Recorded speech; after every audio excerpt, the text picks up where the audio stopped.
how's it going? So today we're planting fall crops. We're right in the area near where we planted the flower seeds recently. I went over some varieties of flower seeds you can plant late in the season and still expect to see blooms by the end of the season. And that's kind of what we're doing today, but with food crops instead. I've got a little bit of space left in this new garden that we set up this year, and I'm hoping after today that I have it pretty much filled up. You can see the haze of green. Those are all the flower seedlings, and I stopped at the obelisk. So I still need to plant the rest of that row, and then I have these 4 rows open yet. So planting a fall garden is really easy. There's just a few key pieces of information you need to know, much like with the flowers. It's kind of the same thing. You need to figure out your first average frost date in the fall. You can Google it if you want to, your zip code and first average frost date. You can ask somebody at the extension office in your area or at your local garden center.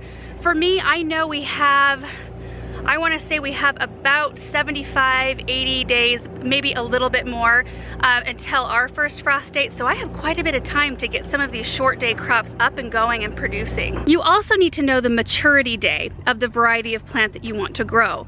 And that way you'll know, like based on that first average frost date, you count back from that day to the day you want to plant, and that's how many days you have.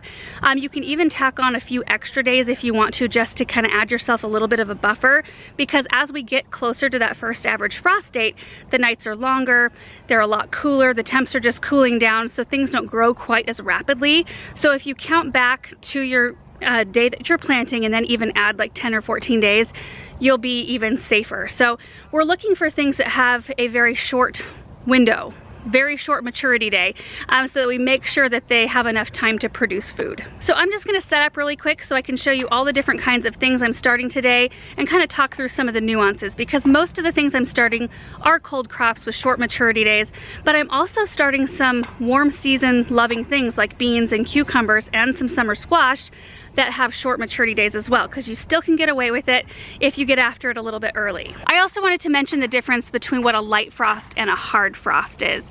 You've probably heard those terms before, and when you Google or try to find out your first average frost date, that typically means your first light frost. And so that refers to anything within the 28 to 32 degrees Fahrenheit range. I'm not sure what that converts to Celsius, maybe we'll put it on the screen.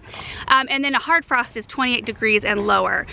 So for some crops, like the short season summer varieties I'm going to be planting today, I've got cucumbers, corn, beans, those things I have to make sure they fit within the window before that first average frost date, otherwise that first frost will take them.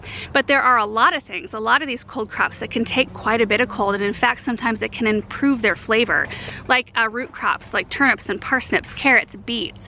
They all get really tasty when they have to go through a little bit of cold like that.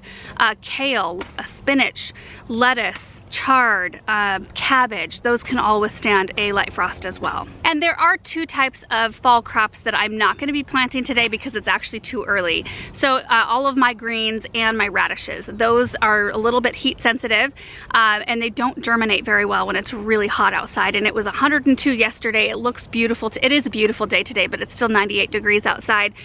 So it's just too warm for those, and they're such a fast turnaround crop that typically we wait until mid to late August to plant those. I mean, radishes, you can have, I think there's some varieties that are like 23 days, and you can harvest them, like from planting the seed to harvest. So an amazing crop if you're a first-time gardener, or if you have your kids, you want to get your kids involved, to have something that produces that quick. It's super satisfying. But I'm gonna wait on those 2 things until later. So now I'll show you all my seeds. So here they are.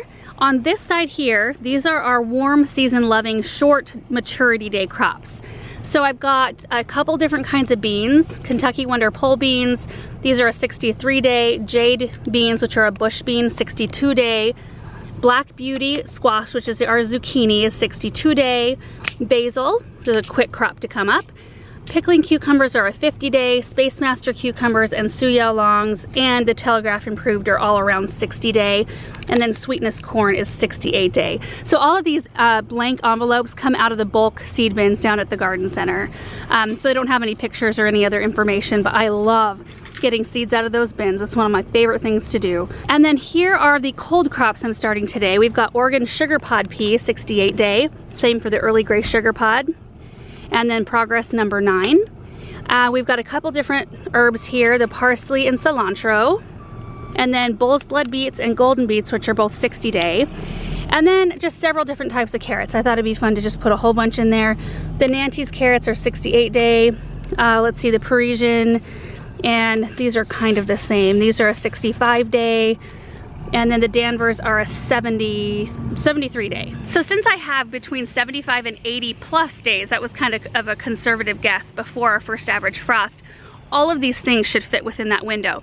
And that's why it's important to figure out those two pieces of information, that first average frost date and how many days to maturity of the variety you want to plant, because they will vary. I mean, there are some kind of squashes that take 130 days to mature, while some of them will only take, what is it, 62 days for the zucchini. So you just need to be mindful of those dates. And the only other things I'm missing, other than my greens and radishes, which will go in later, are broccoli, cauliflower, and cabbage. And I'm waiting to pick up starts from the garden center with those. I could have started my own seeds inside. They don't germinate well in the heat. So it's a good idea to either start them inside a little bit earlier where it's cooler, and let them kind of put on a little growth inside, and then let the days cool off a little bit before you plant them out, or just pick up starts at your garden center, which I'm gonna do, taking the easy route this time. So that was basically all of the important information. Now I'm gonna amend this area. I've got my land and sea compost here, and I have only one bag, like part bag of, oh my goodness, it's got a hole in the bottom. No wonder it's a part bag of Biotone starter fertilizer.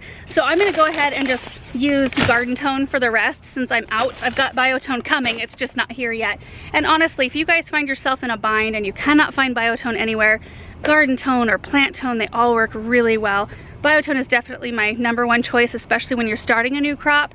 But they're all great fertilizers, and you will never regret amending your soil. Honestly, it's worth every bit of effort, and I wish I would have done more out here. I'm thankful that things are growing as well as they are, and I did amend each individual spot, but I didn't really amend each area fully, and it's always worth it, especially if you're harvesting some of your summer crops and you're cleaning out areas and then replanting for fall in those spots. Like, this is all bare. I'm not taking any crop from this. This is gonna be the first crop ever. So it's a little bit atypical, but if I was going to be like cleaning out my onions, say, in our raised beds, I would need to make sure to amend that soil because the crop before it utilized a lot of the nutrients in that bed. So you wanna replace the nutrients so your new crops have a good chance. So that's enough talking for now. I'm gonna just get everything planted, and then I'll give you a tour of the whole thing. P.S. This is what I'm using to mark all of my stuff. This is the marker I use. It lasts way longer than a permanent marker. And then these big old white tags.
It felt like I was out here forever, but it only took about an hour and 45 minutes. I think it's the heat. So let's do a real quick walkthrough. In these 2 rows, I planted sweetness corn together kind of in a block instead of all in one row. It's better for pollination that way. So that's what's in the first parts of those 2 rows. And then the rest of this row are all peas. So progress number 9 first, which these are dwarf plants. They do not require any staking. Then we've got the early gray sugar peas here, and then Oregon sugar pot on the end. I'm gonna have to put some sort of something around them to keep them happy and upright because they do get quite large. And then after the sweetness corn in this row, there are golden beets, and then a little bit of bull's blood beets. And then what I did here on both sides of this trellis, this is the Titan teepee trellis, I think is what it's called. I don't know. It's one of the Titan trellises. Anyway, it's the perfect span right here, and I planted one row of Kentucky Wonder pole beans on either side of it so they can crawl up. And then I planted jade beans here, right up to the Kentucky Wonder, and then this whole row, and then jade beans from the end of the trellis over. Same thing on this side, so this whole section is beans. And then the rest of this row here, we start with carrots. So there's Parisian carrots, and then Tonda di Parigi carrots. I have no idea how to say that. Anyway, they're just like Parisian carrots. Then there's Danvers half longs, and then Nantes. We're gonna have lots of carrots. Then we've got basil and cilantro, and then that's where the beans start. This entire row is full of cucumbers. And the reason why I did that, I did, let's see, 3 different varieties. I thought I had 4 varieties, but one of the envelopes, the Space Master cucumber, didn't have any seeds in it.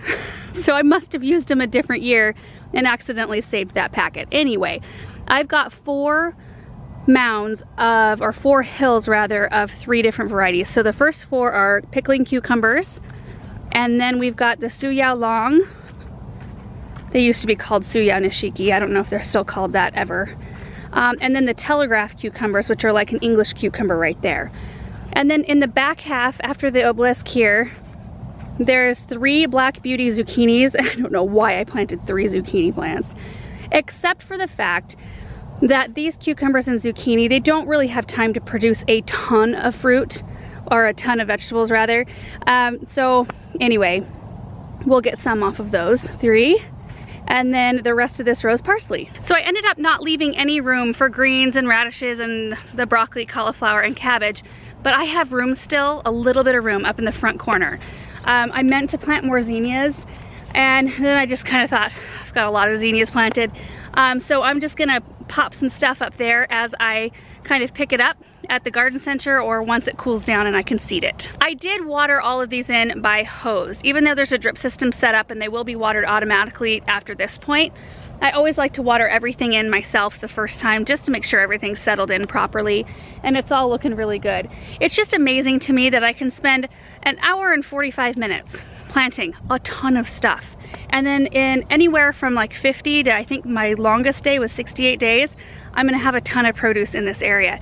It's just totally worth planting a fall garden because you can get so much more production out of your space if you're just like willing to get out in the heat. That's the only thing. It is kind of hard to get out here and like want to work the soil and add stuff in when you're sweating it up. I mean, it can be rough.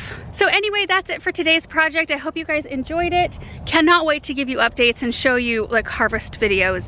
I'm just getting ready to do harvest videos of my onions and potatoes just to show you, because I think, based on what I can tell, I think they're gonna be pretty great harvest this year. So anyway, thank you guys so much for watching, and we will see you in the next one. Bye.